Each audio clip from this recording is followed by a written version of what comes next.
বিসমিল্লাহির রহমানির রহিম। সুপ্রিয় শিক্ষার্থীরা, আশা করছি তোমরা সবাই ভালো আছো। আমিও আল্লাহর রহমতে ভালো আছি। যুক্তিবিদ্যা অনলাইন ক্লাসে তোমাদেরকে স্বাগত জানাচ্ছি। সাথে আছি আমি জোসনা বেগম, প্রভাষক, দর্শন বিভাগ, ঠাকুরগাঁও সরকারি মহিলা কলেজ, ঠাকুরগাঁও। আমরা এতদিন ধরে আরোহ ও আরোহ অনুমানের ভিত্তি নামক অধ্যায়টি আলোচনা শুরু করছিলাম। বেশ 2-3টি ক্লাস অলরেডি হয়ে গেছে। তারই ধারাবাহিকতায় আজকে আমরা আলোচনা করব প্রকৃত আরোহের যে 3টি শ্রেণীবিভাগ রয়েছে, বৈজ্ঞানিক আরোহ, অবৈজ্ঞানিক আরোহ ও সাদৃশ্য অনুমান। আমরা বৈজ্ঞানিক আরোহ ও অবৈজ্ঞানিক আরোহের মধ্যে তুলনামূলক আলোচনা করব এবং সাদৃশ্য অনুমানের মধ্যে যে দুটি গুরুত্বপূর্ণ প্রকারভেদ রয়েছে, সাধু সাদৃশ্য অনুমান ও অসাধু সাদৃশ্য অনুমান, সেগুলি নিয়েও আলোচনা করব। আচ্ছা, তাহলে শুরু করছি। আমরা জেনেছিলাম যে প্রকৃত আরোহ কাকে বলে? যে অনুমানে আরোহের আরোহমূলক লম্ফ উপস্থিত থাকে তাকে আমরা বলেছিলাম প্রকৃত আরোহ। প্রকৃত আরোহ ছিল কয় প্রকার? 3 প্রকার: বৈজ্ঞানিক আরোহ, অবৈজ্ঞানিক আরোহ আর সাদৃশ্য অনুমান। ঠিক আছে, তাহলে বৈজ্ঞানিক আরোহ আর অবৈজ্ঞানিক আরোহের তুলনামূলক আলোচনা যদি আমরা করতে যাই, তাহলে সবার প্রথমে আমাদের কি জানতে হবে? বৈজ্ঞানিক আরোহ ও অবৈজ্ঞানিক আরোহের যে সংজ্ঞাগুলি রয়েছে সেগুলি আমাদেরকে জানতে হবে। আচ্ছা, গত ক্লাসেও আমি পড়িয়েছিলাম, আবার বলছি যে প্রকৃতির নিয়ম, প্রকৃতির নিয়ম ও কার্যকারণ নিয়ম, এই যে দুটি নিয়ম রয়েছে, এই দুটি নিয়মের উপর ভিত্তি করে যখন আমরা কি করছি, কয়েকটি বিশেষ বিশেষ দৃষ্টান্তকে পর্যবেক্ষণ করে একটি সার্বিক সিদ্ধান্ত অনুমিত করছি বা নিয়ে আসছি, এই প্রক্রিয়াকে কি বলা হচ্ছে? বৈজ্ঞানিক আরোহ। আর অবৈজ্ঞানিক আরোহতে কি বলেছিলাম? যে কোনো প্রকার কার্যকারণ সম্পর্ক নির্ণয় না করে যখন আমরা শুধুমাত্র প্রকৃতির নিয়ম ও অবাধ অভিজ্ঞতার ভিত্তিতে একটি কি করব? সার্বিক সিদ্ধান্ত নিয়ে আসব বা নিয়ে আসা হয়, এই প্রক্রিয়াকেই বলা হচ্ছে অবৈজ্ঞানিক আরোহ। আচ্ছা, আমরা বৈজ্ঞানিক আরোহ আর অবৈজ্ঞানিক আরোহের মধ্যে তুলনামূলক আলোচনা যদি করতে যাই, তাহলে এর উদাহরণ দুটি আমরা আগে ফলো করি। বৈজ্ঞানিক আরোহের উদাহরণ লিখি, যে কি লিখতে পারি আমরা?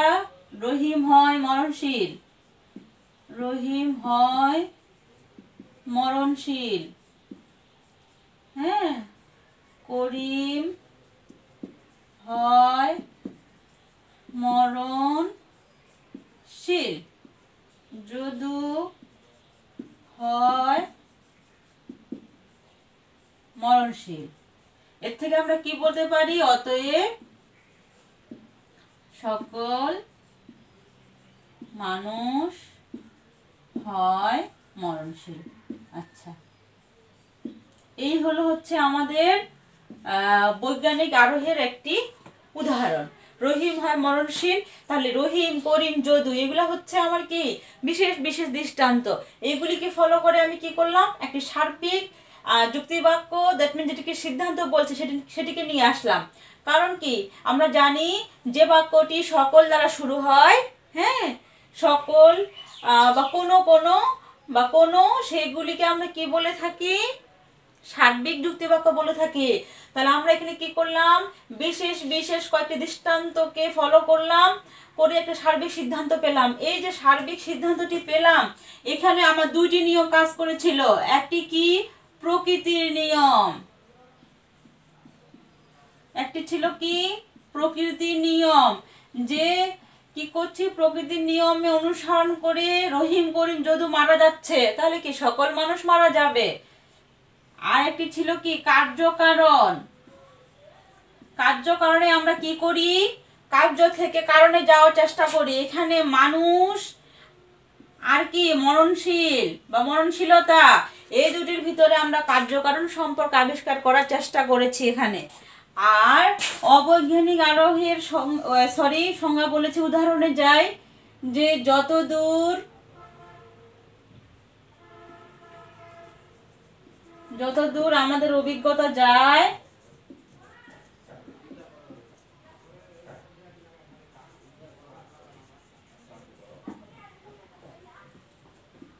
আমরা কি করি, কালো রঙের কাক দেখে থাকি। কালো রঙের কাক দেখি, এর থেকে আমরা কি সিদ্ধান্ত নিতে পারি? অতএব সকল কাক হয় কালো। আচ্ছা, আমরা দেখতে পাচ্ছি যে বৈজ্ঞানিক আরোহ আর অবৈজ্ঞানিক আরোহের দুটি এক্সাম্পল আমরা দিয়ে দিছি। এখানে এখানে 1 নম্বর যে তুলনামূলক আলোচনা, সেটিকে আমরা কি বলতে পারি? যে বৈজ্ঞানিক আরোহের মধ্যে আমরা কি দেখতে পাই? প্রকৃতির নিয়ম ও কার্যকরণ সম্পর্ক দেখতে পাই। অপরদিকে যতদূর আমাদের অভিজ্ঞতা যায় আমরা কালো রঙের কাক দেখে থাকি। এর থেকে আমরা সিদ্ধান্ত নিচ্ছি সকল কাক হয় কালো। এই যে সকল কাক হয় কালো, এখানে আমরা কিন্তু কোনো আমরা এখানে কি কার্যকরণ সম্পর্ক পাচ্ছি না। কাক আর কালোর মধ্যে কি বা কার্যকরণ সম্পর্ক আমরা এখানে আবিষ্কার করতে পারি? এখানে আমরা যেটি পাচ্ছি আমাদের অবাধ অভিজ্ঞতা, যেটিকে আমরা প্রকৃতির নিয়মে বলতে পারি। আমরা প্রকৃতিতে যেদিকেই তাকাই তাহলে সেদিকে আমরা কি দেখতে পাই? কালো রঙের কাক দেখতে পাই। তাহলে এখানে আমরা শুধুমাত্র পাচ্ছি প্রকৃতির নিয়ম।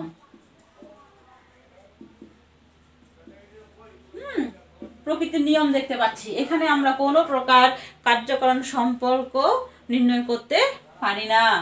আচ্ছা, তাহলে আমরা সংজ্ঞাগত দিকটা দেখলাম, আবার কি দেখলাম? উদাহরণ পেলাম।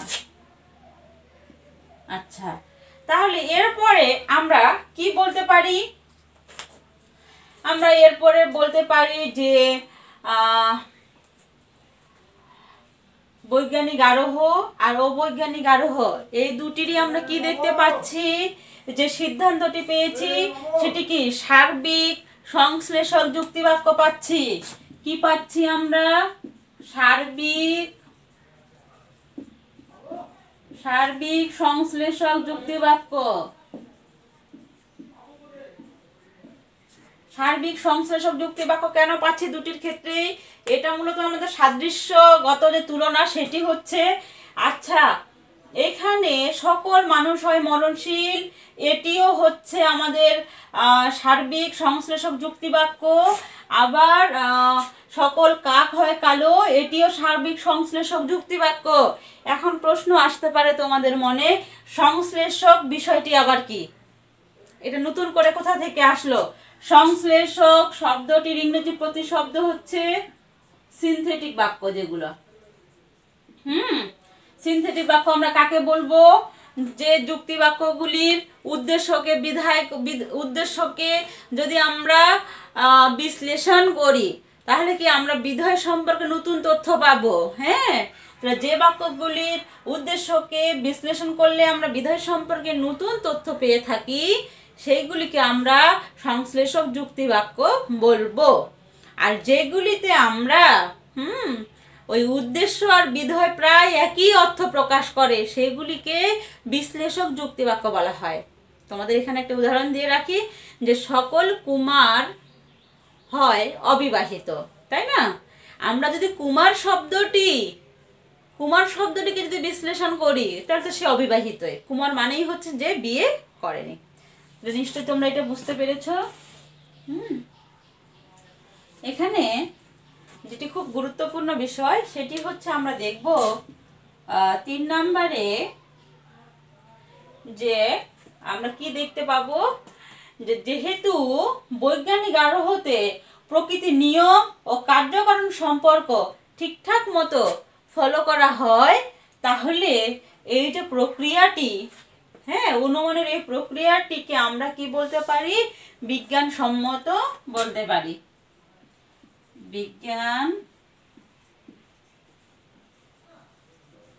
বিজ্ঞানসম্মত বলতে পারি। অপরদিকে অবৈজ্ঞানিক আরোহ যেহেতু শুধুমাত্র এখানে কি করা হচ্ছে? প্রকৃতির নিয়মকে অনুসরণ করা হচ্ছে, এর ভিত্তি তাহলে কি হতে পারে? কখনই বিজ্ঞানসম্মত হতে পারে না। এর ভিত্তি তাহলে কি? অবাধ অভিজ্ঞতা।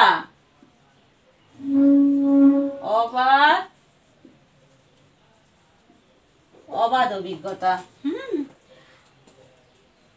আবার দেখো আরেকটি বিষয় আমরা এখানে দেখতে পাই যে বৈজ্ঞানিক আরোহ ও অবৈজ্ঞানিক আরোহ উভয় অনুমানে আমরা কি করে থাকি? আমাদের যে পঞ্চ ইন্দ্রিয়ের জগৎ রয়েছে আমরা এখান থেকে কি করি?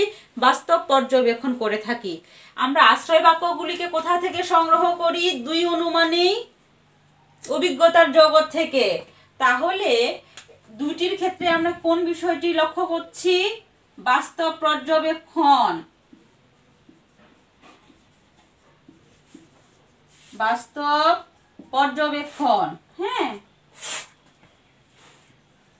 আমরা যতদূর আমাদের অভিজ্ঞতা যায় আমরা শুধুমাত্র কালো রঙের কাক দেখে থাকি। এর থেকে আমরা কি বলছি? যে সকল কাক হয় কালো। এটিও আমরা কোথায় পাচ্ছি? আমাদের অভিজ্ঞতার জগৎ থেকে পাচ্ছি। তাহলে এটাকে আমরা কি করছি? বাস্তব যে অভিজ্ঞতা সেটা দিয়ে পর্যবেক্ষণ করছি। আবার অপরদিকে সকল মানুষ হয় মরণশীল, রহিম করিম যদু মধু মৃত্যুবরণ করছে, এটি দেখেই কিন্তু আমি অনুমান করছি যে সকল মানুষ হয় মরণশীল বা সকল মানুষ একদিন কি করবে? মারা যাবে। তাহলে এটিকেও আমরা কি করছি? আমাদের বাস্তব অভিজ্ঞতা দিয়ে পর্যবেক্ষণ করছি।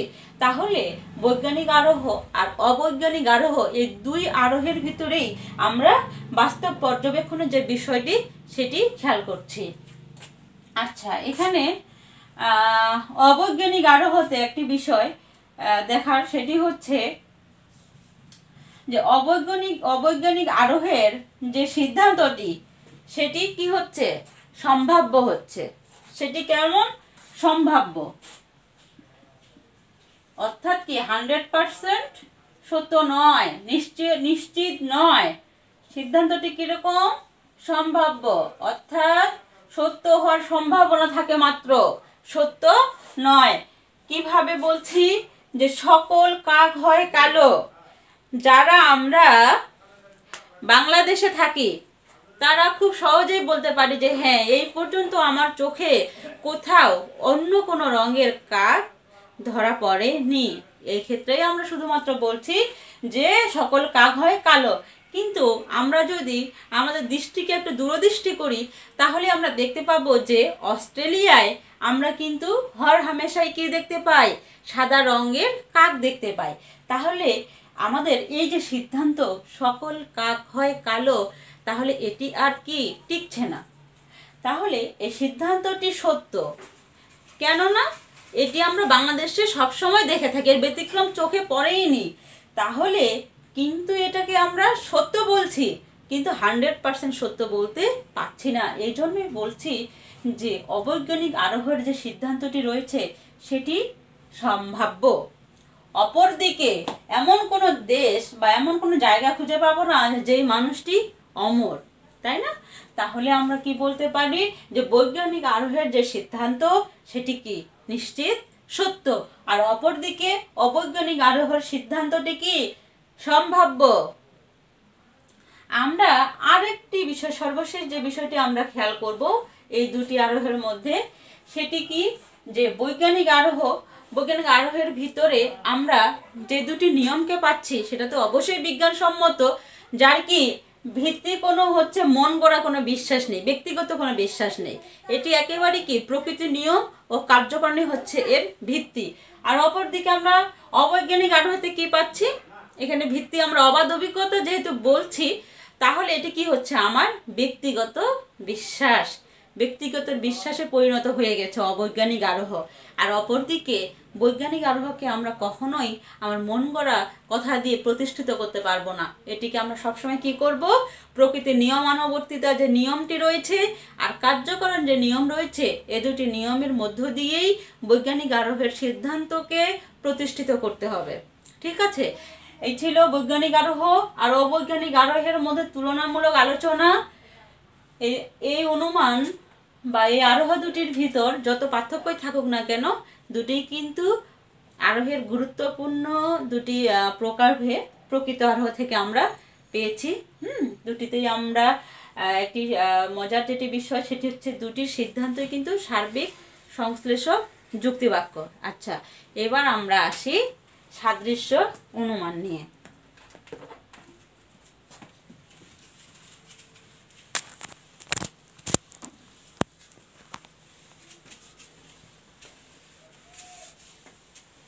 আচ্ছা, এতক্ষণ আমরা বৈজ্ঞানিক ও অবৈজ্ঞানিক আরোহণী আলোচনা করেছিলাম। এবার আমরা আলোচনা করব সাদৃশ্য অনুমানের যে দুটি প্রকারভেদ রয়েছে।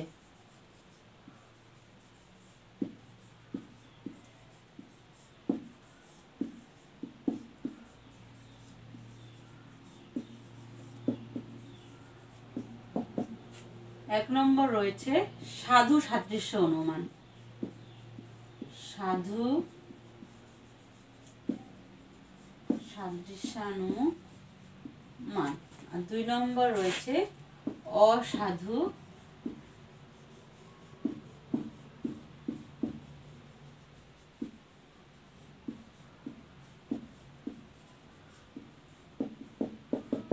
আচ্ছা, আমরা সাদৃশ্য অনুমানের সংজ্ঞা গত ক্লাসে আলোচনা করেছিলাম, যেখানে বলা হয়েছিল যেমন দুটি ব্যক্তি, বস্তু বা বিষয়ের মধ্যে কিছু বিষয়ে সাদৃশ্য দেখে যদি আমরা অনুমান করি যে একটি কোনো একটি বিশেষ গুণের অধিকারী, তাহলে অপরটিও সেই বিশেষ গুণের অধিকারী হবে। এইভাবে যদি আমরা অনুমান করে থাকি তাহলে জানার এই প্রক্রিয়াকে আমরা বলবো সাদৃশ্য অনুমান। আচ্ছা, সাদৃশ্য অনুমান দুটি গুরুত্বপূর্ণ প্রকারভেদ রয়েছে, সাধু সাদৃশ্য অনুমান আর অসাধু সাদৃশ্য অনুমান। বিশেষ করে এই যে প্রকারভেদ দুটি তোমাদের হচ্ছে প্রায় হচ্ছে পরীক্ষার সেট হয়ে থাকে, প্রশ্নপত্রে আসে যে সৃজনশীল আমাদের যে প্রক্রিয়া পদ্ধতি যেটা পরীক্ষার, সেটাতে কিন্তু প্রায় সাধু অসাধুর মধ্যে যে তুলনামূলক আলোচনা এটি হচ্ছে এসে থাকে কিন্তু। হ্যাঁ, আচ্ছা, আমরা আলোচনা করি যে সাধু সাদৃশ্য অনুমান তাহলে কি। সাধু সাদৃশ্য অনুমান কোনটা কি বলবো, যে যেখানে শুধুমাত্র গুরুত্বপূর্ণ ও আবশ্যক বিষয় তুলনা করা হবে। অবশ্যই কিন্তু দুটি ব্যক্তি, বস্তু বা বিষয় হতে হবে, কিন্তু সেখানে যে বিষয়গুলি নিয়ে তুলনা করা হবে বা সাদৃশ্য দেখানো হবে সেগুলি কেমন হবে, গুরুত্বপূর্ণ হবে এবং আবশ্যক বিষয়ে দুটি ব্যক্তি, বস্তু বা বিষয়ের মধ্যে সাদৃশ্য দেখিয়ে যে অনুমান করা হয় তাকে আমরা সাধু সাদৃশ্য অনুমান বলে থাকি।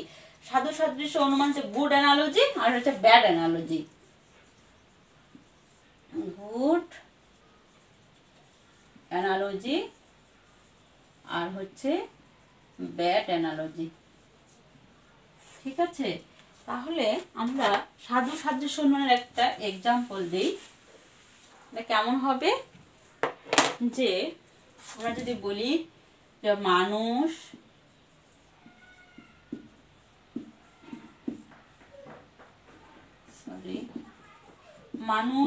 ও উদ্ভিদের মধ্যে জন্ম, বৃদ্ধি, মৃত্যু,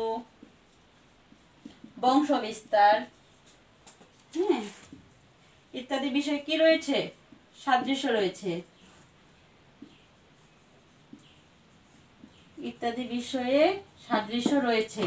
তো 2 নম্বর আশ্রবাক্য আমরা কি করব, প্রথম আশ্রবাক্য বললাম মানুষ ও উদ্ভিদের মধ্যে জন্ম, মৃত্যু, বৃদ্ধি, বংশবিস্তার ইত্যাদি বিষয়ে কি সাদৃশ্য রয়েছে। 2 নম্বরে আমরা বলতে পারি মানুষের প্রাণ আছে। মানুষের প্রাণ আছে বা জীবন আছে, যে যেটা বলতে পারো। অতএব আমরা কি সিদ্ধান্ত করব, যেহেতু মানুষের প্রাণ আছে তাহলে উদ্ভিদেরও প্রাণ আছে, অতএব উদ্ভিদেরও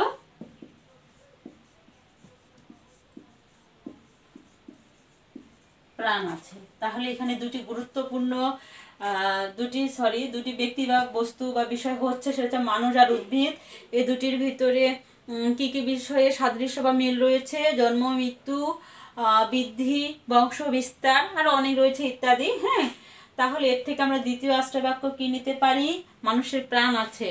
বলা হয়েছিল যে যদি একটি কোনো একটি বিশেষ গুণের অধিকারী হয়ে থাকে তাহলে অপরটিও সেই বিশেষ গুণের অধিকারী হবে। তাহলে এখানে মানুষের বিশেষ গুণটি কি? মানুষের প্রাণ।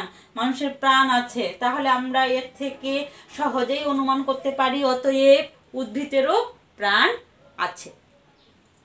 এটি বাস্তবের সাথে মিলে যাচ্ছে, যেটিকে আমরা পরবর্তীতে বস্তুগত ভিত্তি বলবো, যার কারণে এই সিদ্ধান্তটি কি সত্য।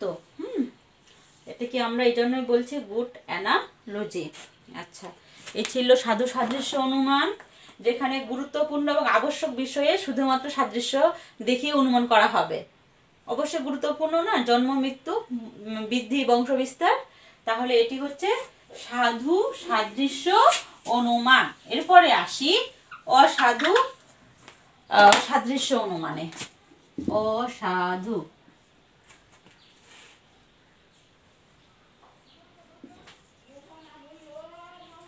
Bad analogy. তাহলে সাধু সাদৃশ্য অনুমানে আমরা দেখেছিলাম যে শুধুমাত্র গুরুত্বপূর্ণ ও আবশ্যক বিষয়ে সাদৃশ্য দেখে অনুমান করা হয়। আর অসাধু সাদৃশ্য অনুমান আমরা তাহলে কি দেখব? দুটি ব্যক্তি বস্তু বা বিষয়ের মধ্যে কিছু গুরুত্বহীন, কি বললাম, গুরুত্বহীন ও অনাবশ্যক, অর্থাৎ যেগুলি আবশ্যক নয়, অপ্রাসঙ্গিক, অনাবশ্যক বিষয়ে সাদৃশ্য দেখিয়ে যখন অনুমান করা হয় তাহলে সেই অনুমানকে আমরা বলছি অসাধু সাদৃশ্য অনুমান। তাহলে মূল পার্থক্যটি কোন জায়গায়? সাধু সাদৃশ্য অনুমানে আমরা গুরুত্বপূর্ণ ও আবশ্যক বিষয়ে সাদৃশ্য দেখিয়ে অনুমান করব, আর অসাধু সাদৃশ্য অনুমানে গুরুত্বহীন ও অনাবশ্যক বিষয়ে।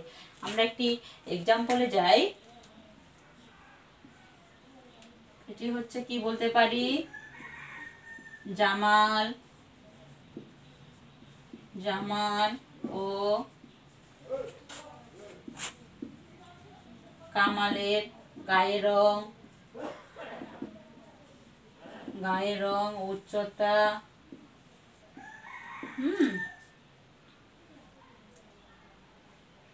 পোশাক ইত্যাদি বিষয়ে কি রয়েছে? সাদৃশ্য রয়েছে। ইত্যাদি বিষয়ে সাদৃশ্য রয়েছে। তারপরে আমরা কি বলবো? জামাল একটি বিশেষ গুণের অধিকারী। জামাল হয় মেধাবী বা বুদ্ধিমান, যে কোনো বলতে পারি। জামাল হয় মেধাবী, তাহলে এর থেকে আমরা কি অনুমান করতে পারি যে কামালও হচ্ছে মেধাবী? কিন্তু এখানে তা করা হচ্ছে। অতএব কামাল হয় মেধাবী। এই যে সিদ্ধান্তটি পেলাম, যে আমরা কি দেখলাম? জামাল ও কামালের গায়ের রং উচ্চতা পোশাক পরিচ্ছদ আর ইত্যাদি বলতে পারি বিশেষ সাদৃশ্য রয়েছে। জামাল হয় মেধাবী বা জামাল হয় বুদ্ধিমান। এর থেকে আমরা কিন্তু কখনোই অনুমিত করতে পারি না যে কামাল হয় মেধাবী বা বুদ্ধিমান।